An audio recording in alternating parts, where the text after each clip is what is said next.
Prazer estar aqui com vocês. Quero agradecer demais vocês a confiança no meu trabalho.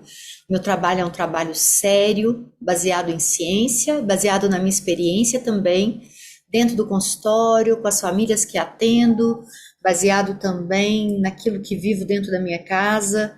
Então, e tudo com muito embasamento também, né? Eu sei que muito do que eu vou trazer aqui para vocês pode deixar vocês um pouco aflitos, incomodados, e eu sempre falo com as famílias que me seguem, quando eu trouxer alguma coisa que for desconfortável para vocês, porque isso aqui já foi muito desconfortável para mim também, sempre que eu trouxer alguma coisa desconfortável para vocês, se acolham, né?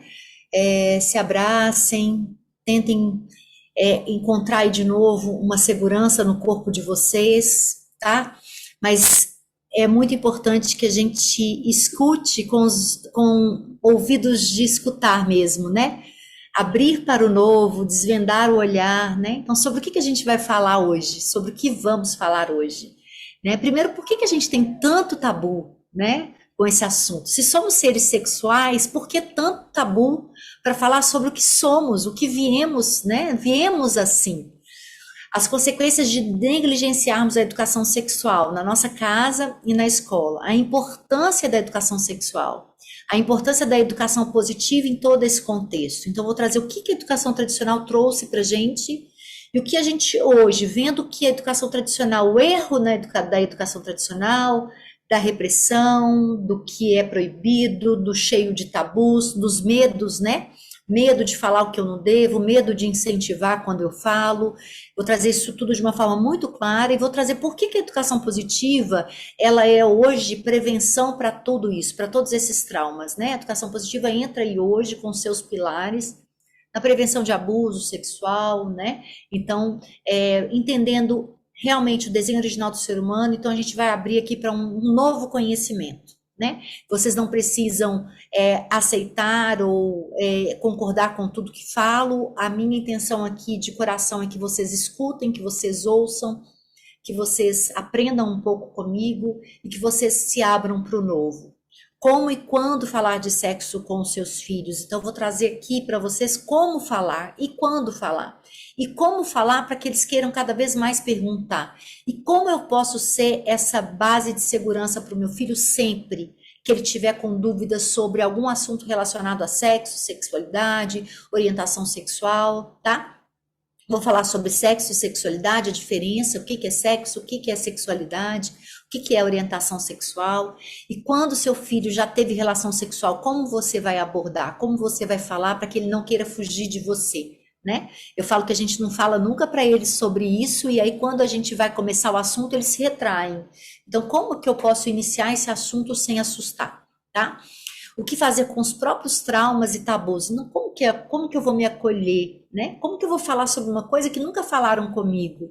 Como que eu vou ensinar para o meu filho uma coisa que nunca me ensinaram, né? Como que eu vou falar sobre o corpinho dele se eu tenho vergonha do próprio corpo? Né? Como que eu vou falar com ele para proteger as partes íntimas dele se eu não sei nem quais são as partes íntimas, nem sei como nomear direito, né? Então hoje vocês vão sair sabendo de tudo isso. Como posso ter apoio e mais informação sobre temas como esse? E eu vou trazer uma novidade exclusiva para participantes desse encontro. Então, vocês fiquem até o final para vocês ouvirem. Eu vou trazer muito conteúdo, tá, gente? Todo o conteúdo, vou trazer aqui. Tudo que eu puder entregar para vocês, tenham certeza que eu vou entregar. Então, tem um aviso importante. Antes de entrar no conteúdo, eu preciso te avisar que muitas coisas que vou falar vão te incomodar. Toda aula que eu dou, eu falo isso para as pessoas. O que eu vou trazer vai te incomodar. Me incomodou há alguns anos atrás, né? Eu tenho uma trajetória aí na educação positiva. Antes nem educação positiva, eu tinha outros nomes. Educação positiva veio com a minha escola. Já tem aí, eu estou nessa caminhada desde 2015, 2016, início de 2016. Então tem 7 anos que eu estou nessa caminhada. Então eu trago para vocês todos os meus tropeços também. Então, trago os meus erros, os meus tropeços. Esse assunto não era fácil para mim. Vocês sabem, a maioria de vocês, outras pessoas novas aqui, que comecei nessa caminhada quando meu filho mais velho tinha 14, o meu do meio tinha 12. não falava com eles sobre isso, né? Então foi muito difícil. Então eu tenho essa experiência, eu não falava com os meus pacientes sobre isso no consultório. Então a diferença de quando eu não falava para hoje que falo. Então como eu preparo essas famílias, como eu preparo essas crianças de um outro lugar, né? Então como essa informação, essa disponibilidade para conversar sobre isso muda tudo na vida dessas crianças e desses adolescentes. E por que não de nós adultos também, que crescemos em meios muito repressores, né? Esse assunto era proibido. E como a nossa sexualidade, como lidamos com a nossa sexualidade por causa desses tabus e desses mitos todos que trazemos aí desde a nossa infância. Eu acho que eu estou falando rápido, eu vou desacelerar um pouquinho, né? Porque eu quero trazer toda a informação e eu fico um pouco afobada, mas a gente tem bastante tempo. Sei que muitos não estão preparados, por isso sugiro que esvazie a xícara. Eu falo isso em todas as minhas aulas, que eu sei que vão incomodar. E quando a gente fala de sexo, de sexualidade, é uma aula que incomoda demais, né? Porque nós não vivemos muita coisa do que eu vou trazer aqui. Então, sempre que eu trouxer alguma coisa que incomode, se acolham, respirem fundo, né? Pense assim, não, eu vou escutar ela até o fim, eu vou escutar ela até o fim. Porque eu acho que quando a gente escuta com esses olhos, com esses ouvidos de escutar, né, a gente olha com esses olhos de ver mesmo, para além daquilo que eu trouxe, quantos conceitos e preconceitos trazemos da nossa criação, e quando a gente se abre para o novo, a gente se abre de verdade para o amor ao próximo, né, o amor aos nossos filhos de forma incondicional. Então, eu costumo fazer essa brincadeira na minha comunidade. Então, para quem está aqui, que já é da minha comunidade, sabe que eu sempre falo, nem é uma brincadeira, é mais um dizer, esvazia a xícara, vamos entrar com esse conhecimento, depois vamos ver como que ele se assenta aí dentro de você, no seu corpo, no seu coração, tá? Então, são temas difíceis, claro, escute com a mente aberta, com o coração aberto, com o coração tranquilo. Eu falo nada como um coração tranquilo, uma mente quieta, né? Para a gente poder absorver tudo aí, né? Então fica até o final, você vai perceber como tudo faz sentido. Porque eu falo que quando a gente fala sobre seres humanos e a gente traz a nossa natureza como ela a pessoa que está ouvindo, ela encontra um sentir muito parecido com o nosso, né? A gente se conecta nesse lugar. Então a gente vai começar agora, né? No porquê que a gente tem tanto tabu? Por que a gente cresce pensando que sexo é sujo, né? Que sexualidade é uma coisa proibida. Pela educação tradicional. A educação tradicional, ela tem base no medo, né? E medo dos nossos pais, dos nossos avós, bisavós, claro, medo de que essa criança, se ela tivesse contato com isso, ou falasse sobre isso, ela ia incentivar ela a uma vida sexual precoce, né? Medo de uma gravidez precoce, medo de estar falando coisas sujas, absurdas, né? O quanto era pecaminoso, né? O quanto pensar que a gente vem de uma construção, né? De uma história de que a criança já nascia com essa conotação sexual, né? Quando a gente vai pegar ali o amor interesseiro de Freud, quando a gente vai pegar conceitos, né? Quando a gente vai pegar o aspecto religioso, cultural também, né? O quanto essa questão sexual, de sexualidade, sexo vem como um peso, como uma coisa proibida de ser dita, né? Se eu falo sobre isso, eu incentivo, né? E o quanto a gente, com todos esses conceitos, esses preconceitos, a gente se afasta, né, dos nossos filhos, né? Porque os nossos filhos, quando bebês, eles procuram o nosso corpo avidamente, sem conotação sexual nenhuma. É como se as crianças fossem seres assexuais, no sentido de estar em busca, né? Desse prazer sexual. A criança busca o prazer de estar junto, né? De estar com esse corpo materno, de estar com esse corpo paterno. Então a criança não tem essa conotação. A conotação sexual de atração vai vir só na adolescência, só com 14 anos. Mas o quanto temos de tabus quanto a isso? O quanto essas famílias há muitos anos atrás, né, ficavam sempre muito afastadas, né? Essa criança que demandava o meu corpo, que me buscava, ela era afastada, né? Então a criança que estava explorando o seu corpinho, a mãe imediatamente, o pai imediatamente dizia: isso é sujo, tira sua mão daí, não pode, isso não pode. Porque o adulto vendo, ele achava ali que era uma masturbação, já era uma busca por um prazer sexual. E não é, né? E eu vou dizer qual a conotação que tem essa busca da criança, né? Então a criança, ela está buscando bem-estar, o bem-estar de estar amparada, de estar segura, e depois ela explora seu corpinho, assim como ela explora a mãozinha, ela explora todo o seu corpo. E eu vou falar sobre isso. Então esses tabus vêm dos tabus religiosos, culturais, da falta de conhecimento, da falta de informação que é passada ali de família. Na educação tradicional tem esse ciclo, né? Um ciclo de violência, um ciclo de desinformação, um ciclo de tabus, um ciclo de preconceitos. Então, e isso envolve tudo ali quando a gente fala de sexo e sexualidade. Quais as consequências da gente negligenciar a educação sexual para os nossos filhos? A primeira coisa é o maior risco de abuso sexual, de violência sexual. Hoje a gente não chama mais de abuso, a gente chama de violência, né? Então, a violência sexual, que não é só com o ato em si, mas tem uma gama, né, do que é violento. Então, essa criança está exposta a conteúdo que ela não tem capacidade, tem uma conotação de violência para ela, porque ela não tem como ela absorver aquilo ali, né? O estar ali no quarto, mesmo quarto que os pais têm relação sexual, tem conotação de violência sexual também, tem um impacto, não conotação, mas um impacto da violência, né? E muitos de nós não tivemos conhecimento disso. E com tudo que a gente não tem conhecimento, a gente está mais arriscado a expor nossos filhos. Quanto menos eu busco informação sobre todos os aspectos, mais os meus filhos vão estar expostos, mais meus filhos vão estar correndo risco de violência, né? Então, quando eu negligencio a educação sexual, que deveria começar desde a gestação, e eu vou contar como, né? Eu estou colocando os meus filhos em risco de uma gravidez precoce, de uma vida sexual precoce, ao contrário do que as pessoas da educação tradicional pensam. Se eu dou educação sexual, eu não exponho a uma vida sexual precoce.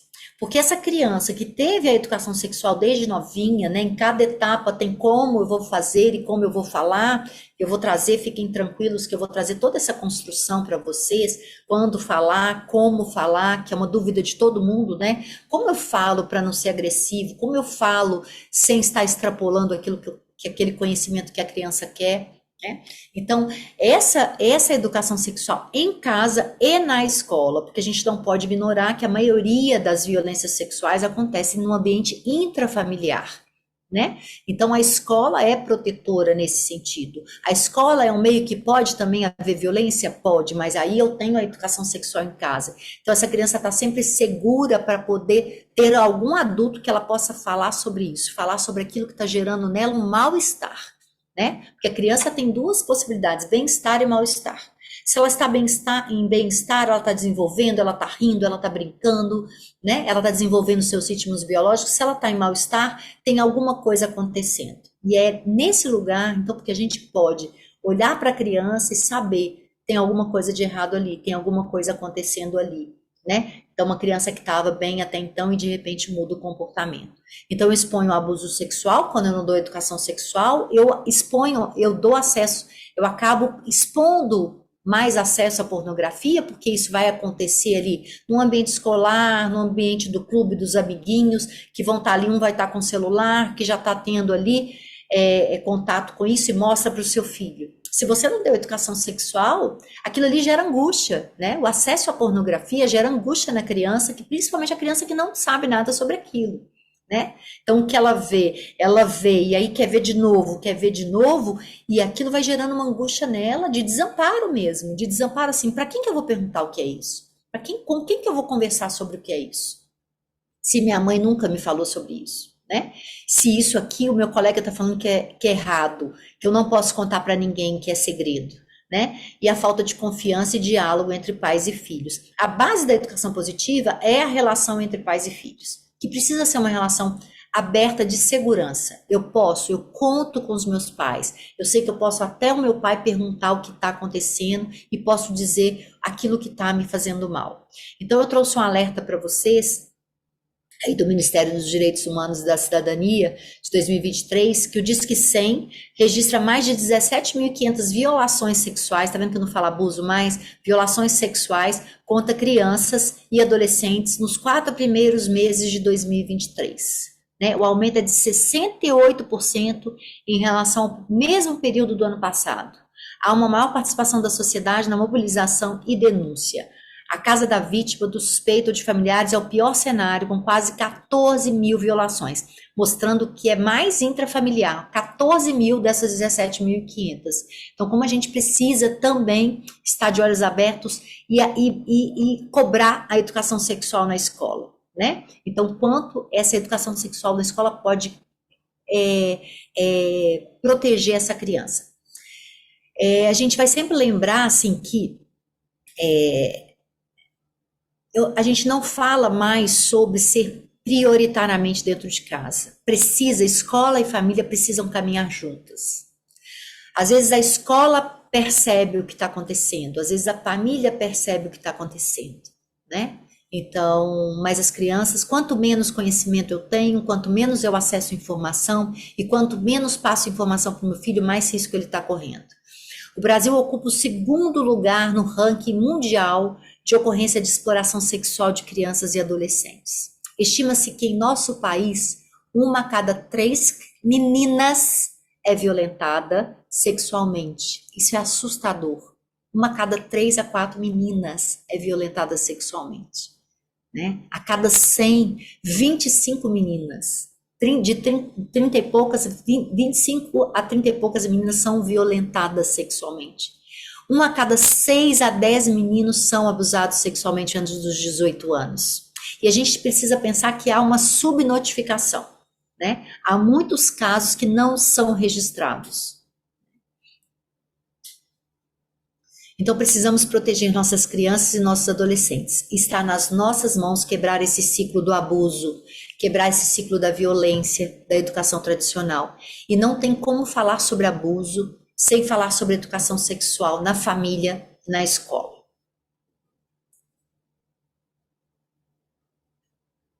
Então quero contar para vocês um pouquinho, antes de ler esse slide, trazer para vocês como que começa essa educação sexual dentro da barriga. E como assim, doutora Ju? Como assim começa a educação sexual gestando, né? Porque educação sexual é muito mais do que falar sobre sexo, sobre orientação sexual, sobre sexualidade. É sobre como eu toco essa minha barriga, como eu percebo esse bebê, como eu vivo a minha sexualidade, como eu vivo o sexo, né? Então, todos nós viemos de uma relação sexual. Todos nós fazemos sexo. Todos nós, adultos, fazemos sexo. E esse é um assunto que a gente não consegue nem falar.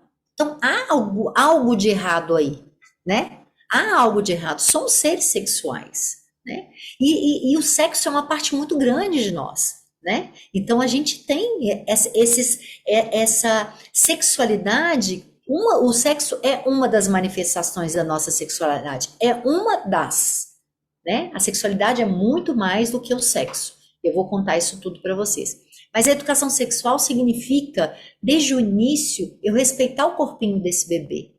Eu respeitar esse bebê, eu entender que esse bebê é uma vida que está sendo gerada ali.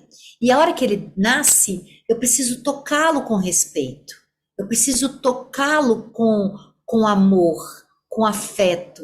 Eu preciso olhar nos olhinhos dele, porque ele está aprendendo ali com esse cuidador primário a gostar dele mesmo, a se amar, né? Ele está ali, ele nasce com autoestima, então ele sabe demandar suas necessidades. E eu, cuidador primário, pai, mãe, né, tio, tia, quem tiver ali para atender as necessidades dessa criança, precisa estar atento e precisa mostrar para essa criança que ela precisa ser respeitada, que ela tem valor, que ela é um ser humano. Isso é educação sexual. É o jeito que eu olho para o meu bebê, é o jeito que eu converso com o meu bebê, é o jeito que eu toco o meu bebê, que eu troco a fralda do meu bebê, que eu coloco ele deitado, que eu coloco ele no meu colo, né? Então esse jeito que eu toco o meu bebê é o registro que o corpinho dele vai fazer de como merece ser tocado. O jeito que eu falo com esse bebê é como vai ficar registrado a forma que eu mereço ser tratado, né? Então, um grito, um castigo, uma voz mais rude, né? Um olhar de desprezo, isso vai me fazer mal, porque eu não nasci para viver isso aí, porque eu aprendi como eu mereço ser tratado, com igual valor. Eu sou ser humano de igual valor. Então a gente precisa pensar sempre nessa equidade. E nossa autoridade está onde? Qual é a nossa autoridade? Qual é o nosso poder? Né? A autoridade nossa é ser exemplo. Os nossos filhos querem nos copiar o tempo todo. Eu não preciso provar o meu poder para o meu filho. O meu filho já olha para mim com um olhar de admiração desde sempre. E esses olhos de admiração e de confiança, desde sempre, merecem um retorno de olhar, de admiração, de amor incondicional, de confiança. Filho, pode confiar, né? A mamãe está aqui, o papai está aqui. Filho, eu vou te deitar agora para trocar a sua fraldinha. Quando esse bebê descobre o pezinho e põe o pezinho na boca, eu acho lindo. Mas quando eu tiro a fralda para trocar e ele coloca a mão no pênis ou a mão na vulva, ela coloca a mão na vulva, eu já falo, tira a mão daí, isso é feio. Né? Ai, meu Deus, vai arrancar o pênis. Como assim, gente? Não vai arrancar o pênis, não vai arrancar o pé, não vai arrancar o pênis, né? Então a criança vai testando o próprio corpo. E não há nenhuma coisa feia aí. Então vamos começar sempre pensando, né? Primeiro é como eu toco nesse corpo, como eu olho para essa criança, como eu falo com ela. Que há um registro sendo feito aí nesse corpinho. Depois eu tenho ali, depois de tô trocando a fralda com esse cuidado, passo a pomadinha com cuidado. O que que eu faço quando esse bebê está indo para uma escolinha, por exemplo, ou está indo para uma convivência mais social, quando o universo dele já não é mais, não sou mais eu, né? E quando ele já tem alguma capacidade ali de estar entendendo. Então eu vou falar para ele sobre as partes íntimas. Quais são as partes íntimas? Então eu vou falar, e eu espero que o pediatra, eu acredito que tenha pediatras aqui, que bom, né? A gente pode fazer isso dentro do consultório, né? Trazer essas famílias para falar. Você já ensinou para eles sobre as partes íntimas? Então eu não falo pipiu, pintinho, não falo perereca, pepeca, eu falo pênis, né? Então é pênis, falo vulva, vagina, né? Você sabe, meu amor, quais são suas partes íntimas? As partes íntimas são as partes do seu corpinho, né? Que são a boca, o peito, a vagina, a vulva, né? Ah, mas doutora, a gente não pode nunca falar apelido? Assim, você dá apelido para a mão, para o pé? Então não precisa dar apelido, né? Normalmente os abusadores dão apelido, né? Então a gente não precisa, a gente pode ensinar para os filhos, eu falo, chamar as coisas pelo próprio nome, né? Eu não chamo o pé de Zé Lelé, né? Pé é pé, mão é mão, né? Pênis é pênis. Eu acho muito, não engraçado, mas acaba sendo engraçado um pouco, porque quando eu começo lá no consultório, por volta de 2, 3 anos, gente, a gente pode começar com 2, 3 anos já falar sobre as partes íntimas, e que ninguém pode tocar sem o consentimento, e que tem uma rede de proteção, que é a mamãe, o papai, a vovó, a mamãe sempre vai estar ali, né? Vai na escolinha, tira a fralda, aquela funcionária ou aquela ajudante da professora vai te limpar, mas é rapidinho, né? Então ela vai passar ali o papelzinho rapidinho nas suas partes íntimas, cuidando de você, quem pode cuidar de você, quem não pode, o que que é um toque que você pode permitir. Ah, mas doutora Ju, com 2 anos ele já vai entender? Ele já vai começando a entender que você está ali orientando ele. Então, as crianças aprendem muito rápido, né, sobre as partes íntimas, porque ela aprende pé, mão, então aprende sobre partes íntimas. Isso vai ficar mais fixo, mais firme, quando essa criança sai do universo familiar e vai para fora, porque aí com 4 anos, quando isso acontece, e aí já está mais ali, já foi desfraldado, essa criança precisa de uma proteção maior. E eu sempre falo com as mães assim, sempre estar de olho, sempre estar por perto, sempre estar atento, né? Porque essa criança, ela não sabe, né, o que é violência sexual, o que é abuso sexual. Ela não sabe que é um toque que é permitido e um toque que não é permitido. Então eu posso dizer, nessas partes íntimas, ninguém pode tocar sem o seu consentimento. Se alguém tocar, filho, você pode falar para a mamãe. Não tenha medo de contar para a mamãe nada, para o papai nada, né? Não, mamãe nunca vai te colocar de castigo, nunca vai. Eu sempre vou acreditar no que você fala, filho, sempre vou acreditar. Primeiro, nessa construção das partes íntimas, com 4 anos, você vai reforçar, e eu falo com as famílias, sempre fala uma vez por semana, para ficar fixo. São as partes íntimas, né? Essa criança, às vezes, acontece uma vez ou outra, já ela tá ali brincando, aí o tio pega, aí quando pega no colo, coloca a mão no peito sem querer, ela vai assim, tira a mão da minha parte íntima, né? Porque essa criança já está orientada. E isso vai afastar a possibilidade de violência sexual, vai afastar os abusadores, gente, afasta. Essa criança orientada, essa criança que sabe, essa criança que o pai está olhando, que a mãe está olhando, que o tio está olhando, que o cuidador está olhando e está ali por conta dela, entre aspas, né? A criança pequenininha, ela tem que estar sempre sob o olhar de um adulto de confiança, né? A educação sexual na família e na escola é a ferramenta mais poderosa de prevenção ao abuso. Os estudos mostram que uma criança que é educada sexualmente corre 6 vezes menos riscos de sofrer um abuso. E ainda que essa criança sofra um abuso, as chances dela contar são muito maiores. Eu vou também trazer para vocês a literatura que eu oriento, tá? Então, na prevenção de abuso, Pode Parar, da Isabel Diniz, separei aqui tudo para vocês, né? Os livros que eu mais indico são o Gogô, né? De Onde Vêm os Bebês, que é da Caroline Arcari, principalmente para 5, 6 anos, 7, 8. Vamos pensar em de 5 a 8 anos. Isso vai variar muito. O que eu entendo aí que vai acontecer, gente, naturalmente? Quando eu estou trazendo partes íntimas, quando eu estou ali vivendo também o meu corpo, eu troco de roupa na frente do meu filho, eu vou ao banheiro, o filho vai junto, né? Quem é mãe sabe, não tem como se a gente ir ao banheiro com os meninos pequenos sem eles irem, né? Então eles vão, às vezes eles estão ali brincando, a gente põe do lado enquanto a gente está ali, né, fazendo um xixi, aí ele pergunta, o que é isso? Né? Aí a gente toma banho junto. Isso é viver uma sexualidade saudável, né? Então toma banho junto, pergunta, por que a mamãe tem assim e o papai assim? Então eu vou abrindo para perguntas, né? Porque eu tô vivendo aquilo ali de uma forma natural. Então às vezes eu não tô tomando banho junto, mas eu vou à piscina, eu vou ao mar, aí eu vou trocar ali a roupa, ou então eu vou estar ali de biquíni. Aí a criança vê, a mamãe tem assim, o papai não tem, a mamãe não tem pênis. Né? E eu posso ir mostrando também. Você já viu a diferença, filho? Você tem pênis, a mamãe tem vagina e vulva, né? A criança vai até querendo pegar na hora do banho. Aí você fala assim: lembra que a mamãe disse que a gente não pode pegar nas partes íntimas de outra pessoa, né? Então a gente não pode pegar nas partes íntimas de outra pessoa. Então você não pega na vulva da mamãe, né? Você pode pegar no seu pênis, conhecer o seu corpinho, é o seu corpinho. Respeite o seu corpinho e as outras pessoas precisam respeitar. Se alguma coisa acontecer, que você se sentir mal de algum adulto, meu filho, encostando em você, você pode dizer para a mamãe.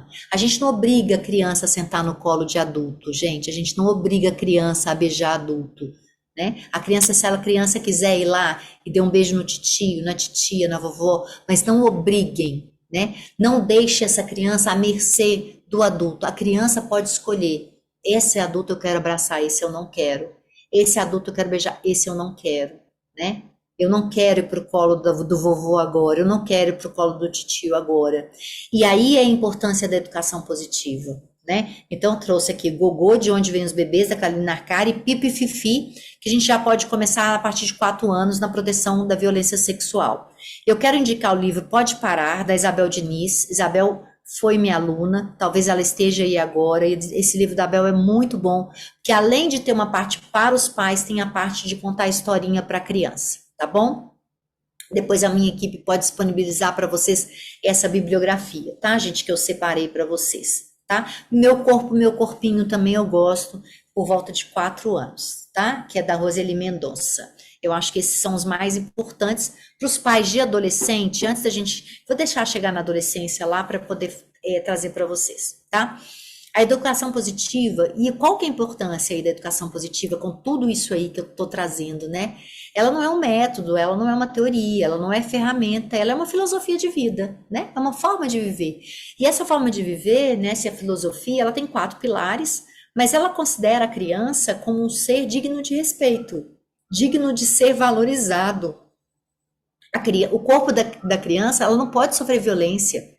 Esse corpo, o adulto não pode abusar do poder, não pode abusar fisicamente desse corpinho dessa criança, porque se eu abuso fisicamente, abro para o abuso sexual, para a violência sexual.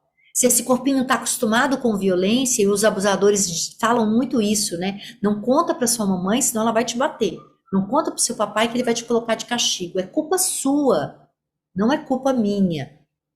Né? Então fiquem atentos, porque isso é o que os abusadores fazem, né? Então, se eu tenho um canal de relação, se eu tenho um relacionamento com meu filho, isso não vai acontecer. E se acontecer, eu vou ficar sabendo, de cara, de primeira, que essa criança vai imediatamente me contar.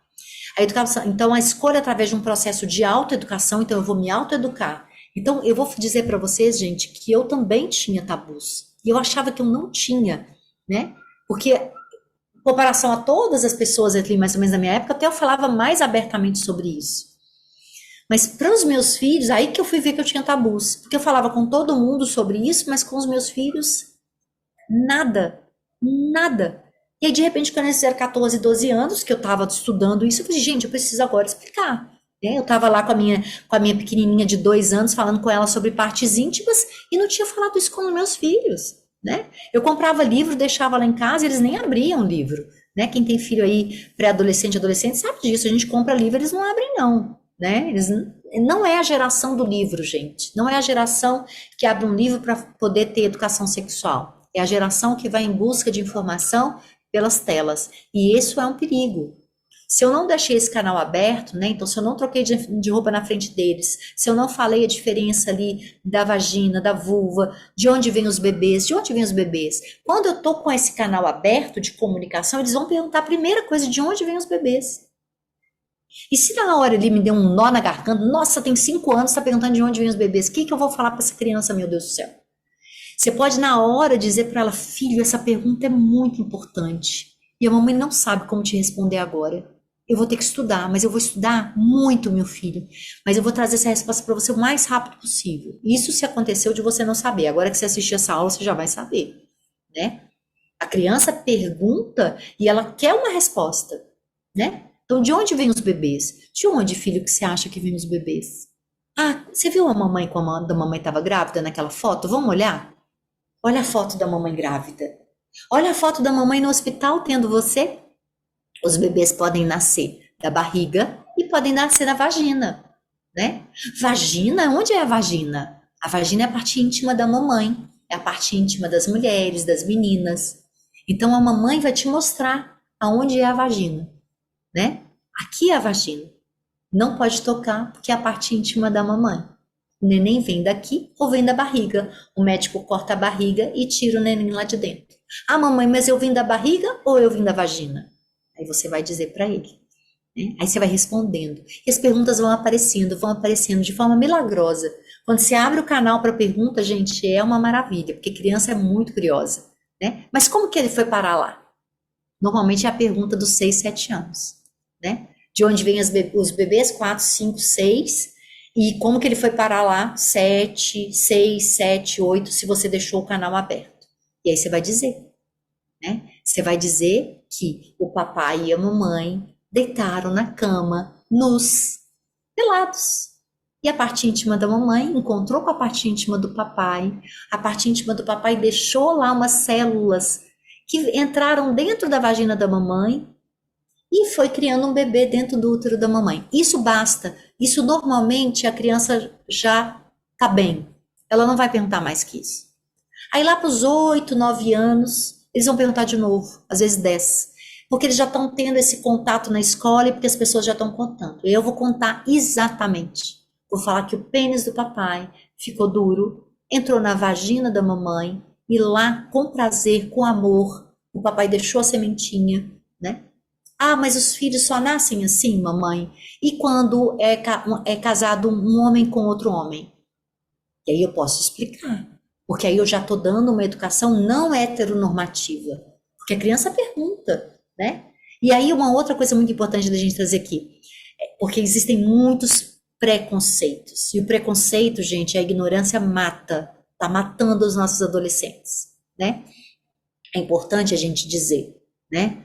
Então, uma mulher com outra mulher pode ter neném de outras formas, filho, não com a relação sexual, né? Homem com homem pode ter neném de outras formas, filho, não com a relação sexual. A relação sexual precisa de um órgão genital masculino, um órgão genital feminino que se encontram para fazer um bebê, né? Então, posso adotar, então eu vou estar trazendo outras possibilidades desse bebê estar ali naquela família, mas eu vou dizer como que você veio, porque normalmente a primeira pergunta é como que eu tô aqui? Como que eu vim parar aqui? Né? Como que eu vim parar dentro da sua barriga? Tá? E aí vai vindo essa construção. E a gente fala que com 10 anos eles estão preparados para ouvir exatamente isso. Não tenham medo. E quando a gente está construindo deste novinho, isso é muito tranquilo. O problema é quando vocês devem estar aí, mães de 12, 13, 14 anos, nunca falaram nada. Está na hora da gente começar a falar. E perguntar, filho, você sabe de onde vêm os bebês? Você sabe o que é sexo? Não tenham medo de parecer ridículas. Não tenham medo de parecer ridículas. Esse menino já sabe, esse menino já aprendeu o aparelho reprodutor, 12 anos ele já aprendeu o aparelho reprodutor na escola. Então você pode até começar assim. Você teve aula de ciências, aparelho reprodutor na sua escola? Você tem alguma dúvida, filho? Eu quero te dizer que a mamãe nunca falou nada sobre isso, né? Porque a mamãe também não teve isso em casa. O vovô e a vovó nunca falaram. Então a mamãe não sabia como falar com você. Agora que você já sabe, que você aprendeu na escola, toda dúvida você pode tirar comigo. Sexo não é uma coisa feia. Falar sobre sexo não é uma coisa feia. A gente pode conversar com responsabilidade, com curiosidade, né? Às vezes você vai perguntar uma coisa para a mamãe que a mamãe não sabe, mas eu vou investigar, eu vou procurar. Eu quero que você saiba que aqui você pode se sentir seguro de perguntar o que quiser, quando quiser e como quiser. O máximo que vai acontecer é a mamãe não saber te responder, ter que fazer uma pesquisa bem maravilhosa para te responder da forma que você merece ouvir, né? Então isso é muito importante. Então a escolha através de um processo de autoeducação, de autoconhecimento, é mostrando que essa criança tem igual valor. A educação positiva baseia-se em 4 pilares. Então a gente tem que falar do desenho original do ser humano, esse ser que nasce, né? Confiante de que esse cuidador vai estar ali atento, né? Que vai saber, né, que esse bebê está ali buscando colo, aconchego, afeto e que não tem nenhuma conotação sexual, que depois vai descobrir o próprio corpo sem nenhuma conotação sexual. A masturbação infantil, ela não é como a masturbação do adulto, do adolescente, né? Ela não tem uma conotação de prazer sexual, ela tem a conotação de um prazer de estar vivo, né, de se sentir vivo. A sexualidade é isso, é como eu me vejo no mundo, é como eu sinto o mundo, como eu percebo o mundo, né? Vamos testar como é que está a sexualidade de vocês, né? Como que a gente sabe como está a nossa sexualidade, né? A gente está desfrutando da vida? Eu danço, eu saio, eu gargalho, eu estou com os meus amigos, né? Não anestesiando, né, na droga e na bebida, mas estou com os meus amigos, saio para tomar um café com as amigas, estou ali, tomo um banho de chuva e adoro tomar um banho de chuva. Nesse calor eu vou para o mar e entro no mar e aproveito o mar. Ou eu estou ali sempre ranzinza, desanimado, congelado, né? Então sexualidade é isso. E quando eu tiro, né, isso, né, quando eu não falo sobre essa parte importante da sexualidade com os meus filhos, é como se eu tirasse tudo, porque é uma parte importante, né? Então, o desenho original dos seres humanos é um dos pilares, a ciência da segurança e do desenvolvimento humano, eu falo na neurociências e da ciência do trauma, o apego seguro, que é essa forma de se relacionar, que é prevenção de trauma, prevenção de abuso e tudo. Se eu estou numa relação de apego seguro, eu estou ali atento às necessidades e estou atento à minha criança. Se alguma coisa acontece com ela, eu sei que aconteceu. Mesmo quando ela é muito pequenininha, porque muitos abusos sexuais acontecem antes dos 3 anos de idade, tá, gente? Então, muitos de nós sofreu abuso e tem esse bloqueio. trauma faz esse bloqueio, né? O meu corpo bloqueia isso para que eu não lide com essa dor tremenda, né? E a inteligência emocional. Então, os slides estão meio extensos, mas eu já estou trazendo todo o conteúdo para vocês, tá? A educação positiva permite que os ciclos e os tabus sejam rompidos, né? Em um lar onde não há um único poder absoluto, mas uma horizontalidade das relações, no sentido de que todos aqui têm igual valor, todos são seres humanos de igual valor e dignidade, todos merecem respeito, o corpo da criança merece ser respeitado, o corpo da criança merece ser guardado e respeitado. Esse corpo não merece violência, né? Nem violência física, nem violência verbal, nem abuso emocional, né? Nem chantagem, nem chacota, nem humilhação, né? Essa criança não merece ser comparada com outro coleguinha, com o corpinho dela. Eu não posso falar com a minha filha, nossa, você tá barriguda, nossa, você tá gordinha. Isso é uma falta de respeito, né? Porque aí eu tô colocando, e aí eu preciso sempre, gente, e acolham. Como que eu lido com o meu corpo?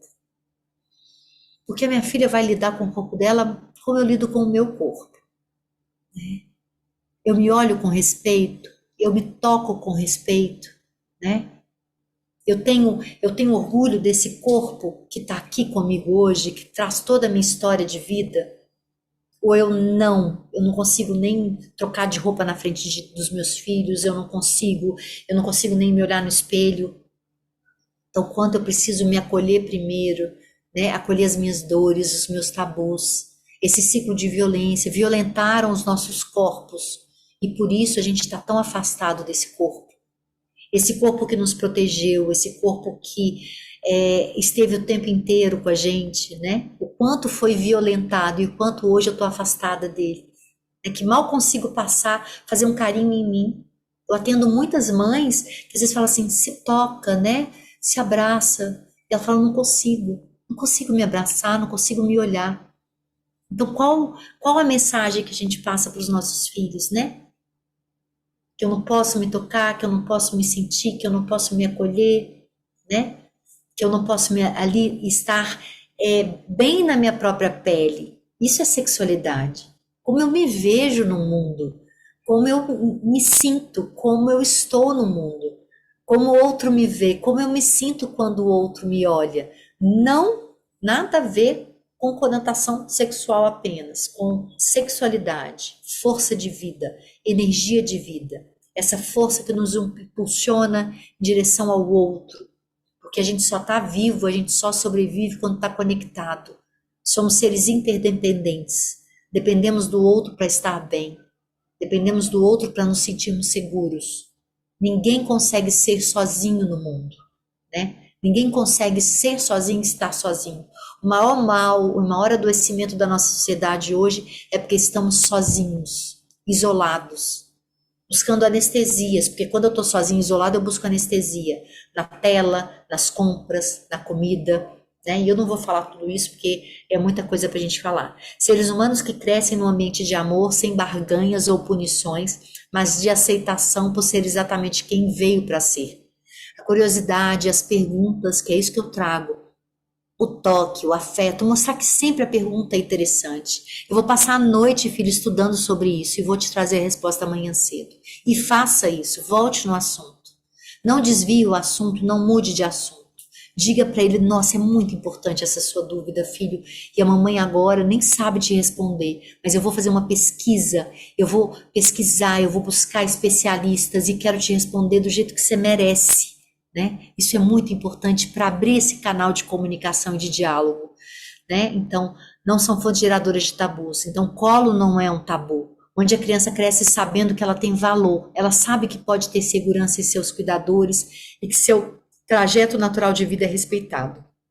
A gente precisa saber que o maior trauma das pessoas que são violentadas sexualmente não é a violência sexual, é o não ter tido para quem contar.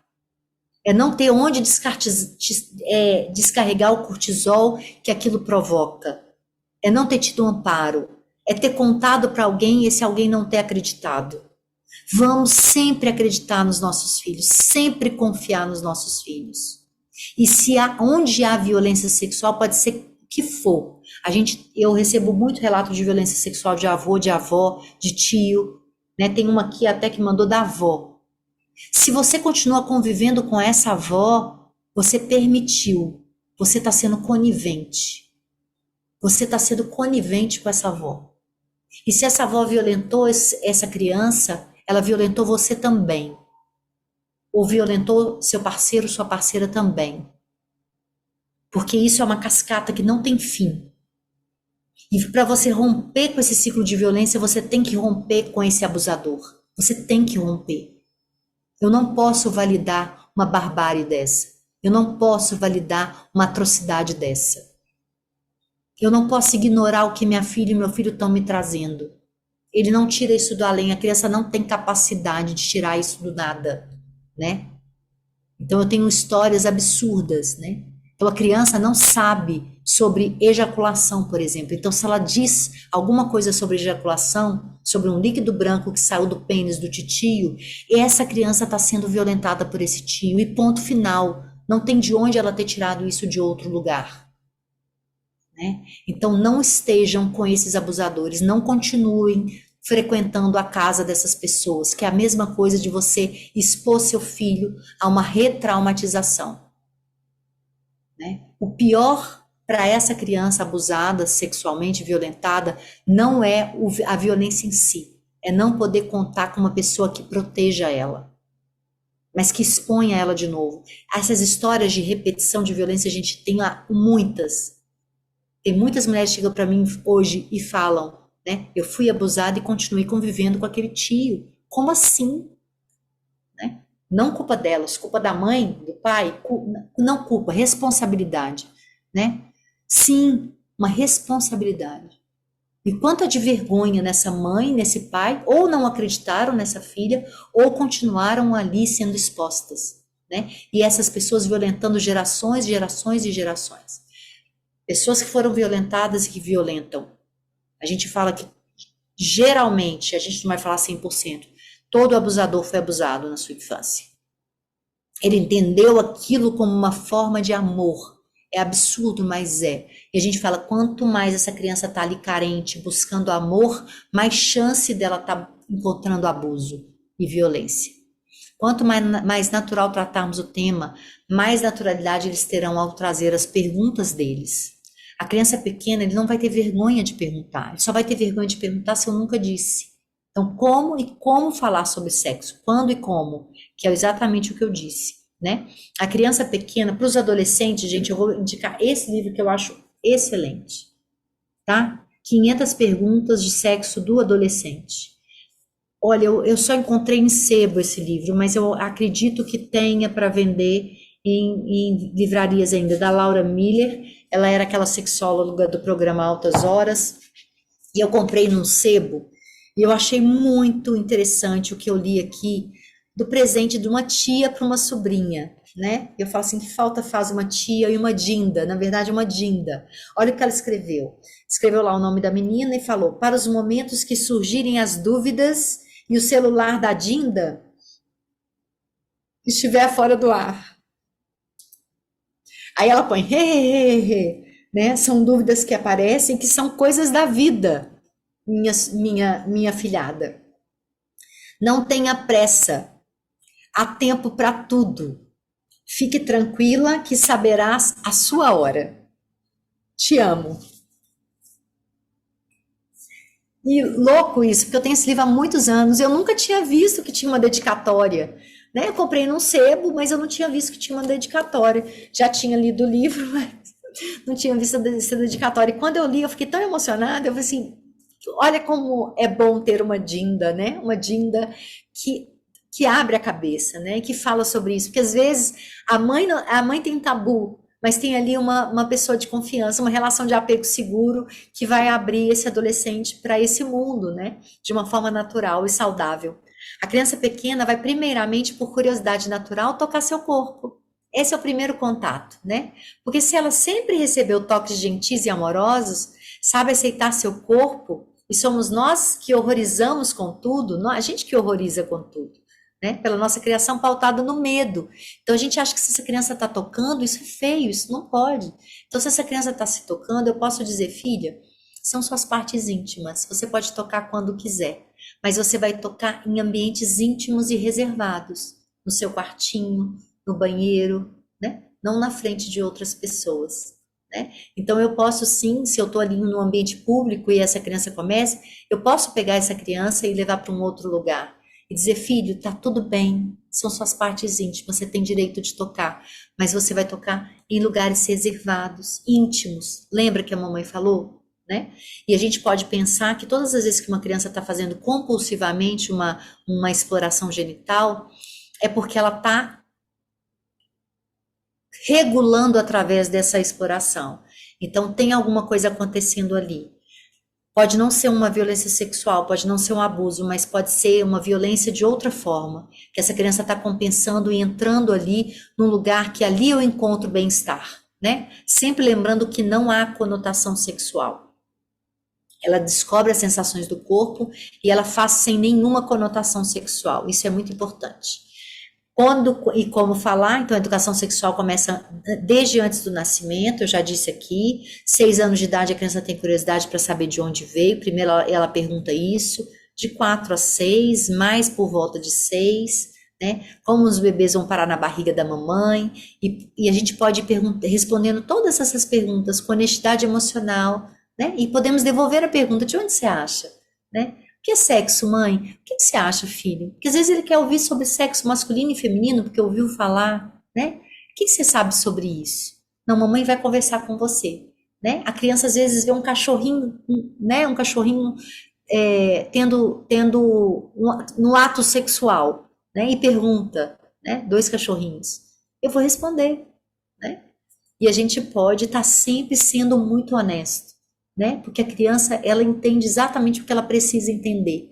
Tudo que for além da capacidade dela, ela não vai absorver tanto, mas o que está na capacidade dela, ela vai absorver e vai entender. E principalmente ela vai entender que pode contar com esses adultos, que com esses adultos ela pode sempre falar, né?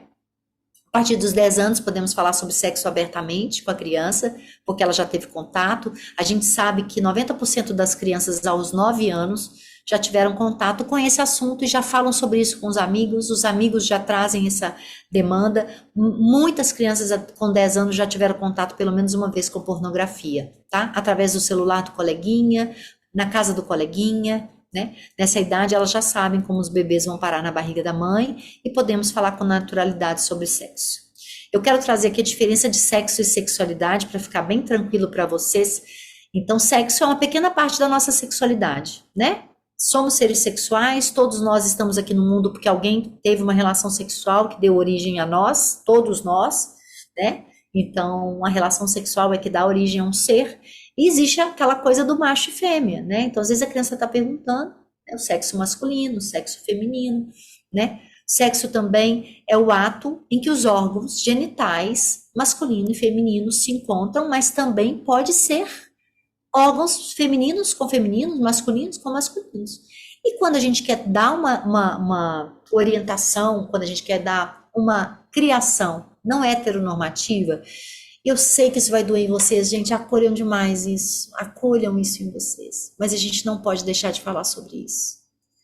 Porque se a gente considera normal só o heterossexual, quando os nossos filhos se descobrem, nasceram assim, tá? Nasceram, a ciência já traz isso, com muita clareza.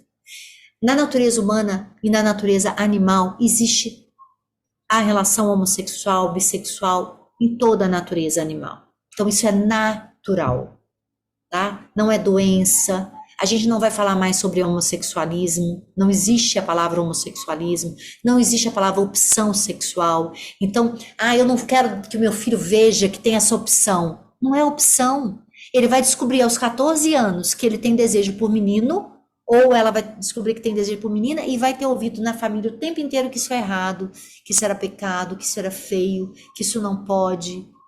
Muitos meninos e muitas meninas suicidam por isso. Não há uma modinha, né? Não é uma modinha, né? O que acontece é que hoje, sim, esses jovens estão mais livres no sentido de que existe menos preconceito. essas pessoas existem. Essas existências estão aí. E quando a gente ignora a existência, marginaliza a existência, a gente está sendo violento. E a violência mata. A violência mata. Essa violência de fingir que não está vendo, de ignorar que existe. E a representatividade é muito importante, né? A representatividade é muito importante quando a gente está numa sociedade racista. A representatividade é muito importante quando a gente está numa sociedade homofóbica. Vai incomodar e vai, gente, mas vai abrir vocês para um novo mundo. Quantas mães e quantos pais eu atendo preconceituosos e que eu falo, vamos desconstruir isso. Vamos abrir para o novo, vamos enxergar. Sempre existiu, né? Sempre existiu homossexuais, bissexuais, assexuais. Não há uma gama, pansexuais, não há uma gama, sempre existiu. Só que antes essas pessoas ficavam escondidas. Quantos casamentos, né? Terríveis, tristes, fracassados por causa disso. Homens que gostavam de homens que casaram com mulheres para que a sociedade não soubesse. Um casamento de aparência, e isso faz infeliz esse homem, essa mulher e esses filhos, com certeza, né?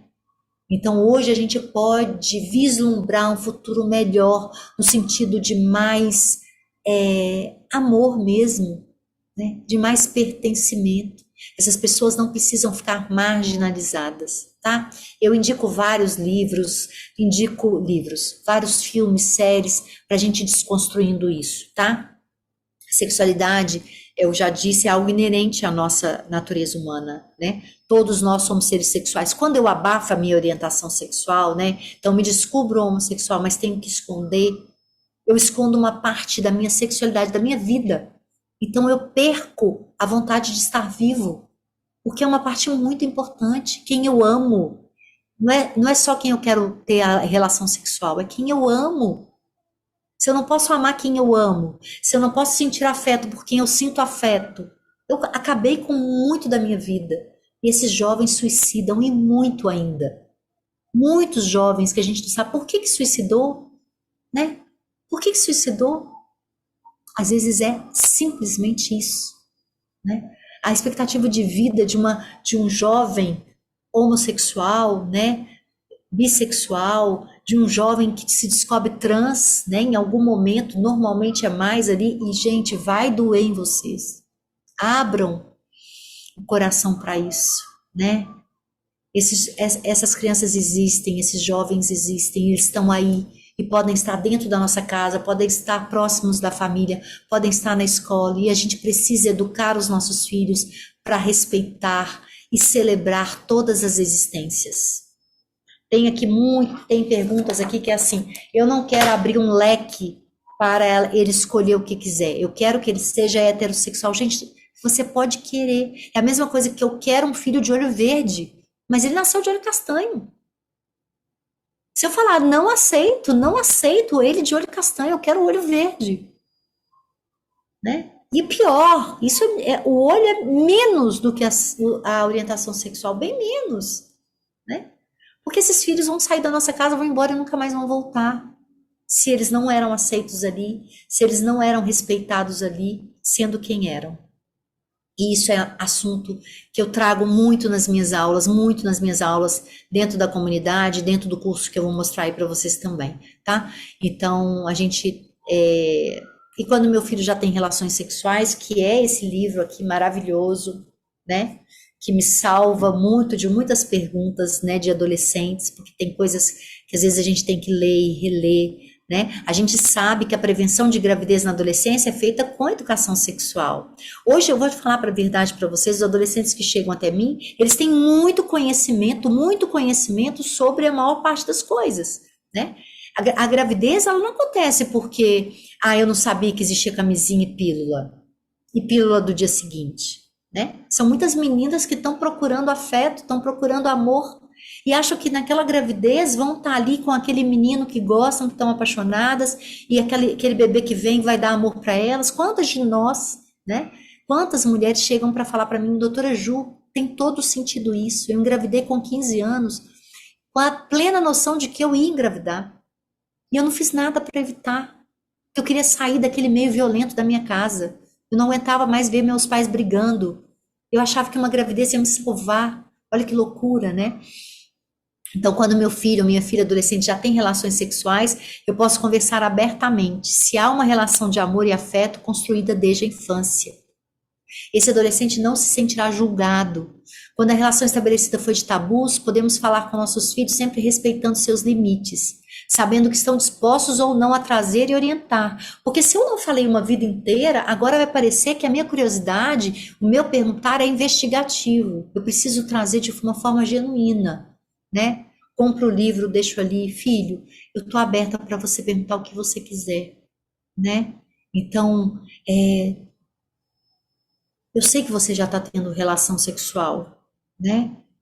E se eu não sei, tenho dúvida, guarda a sua dúvida, guarda a sua curiosidade e traga o assunto para dentro de casa, né?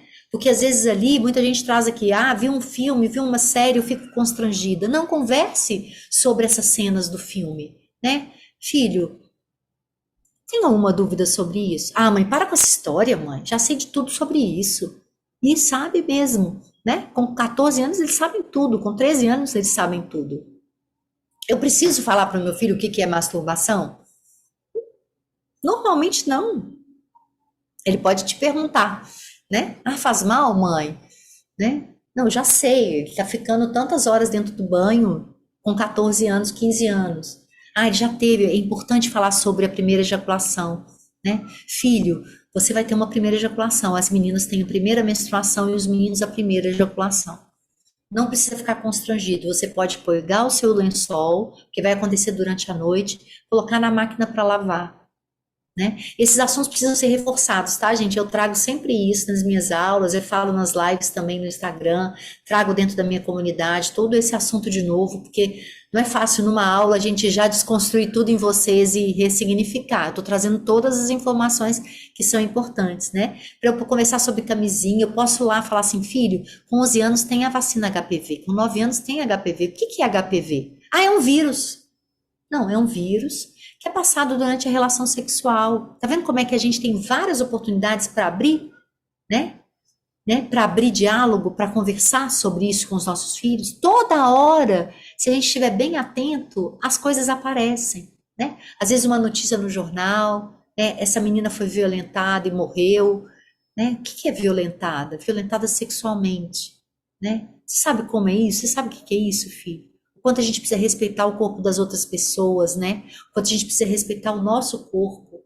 A gente não pode tocar o corpo de uma menina ou de um menino sem o consentimento dele.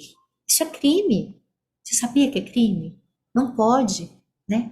Então é considerado abuso.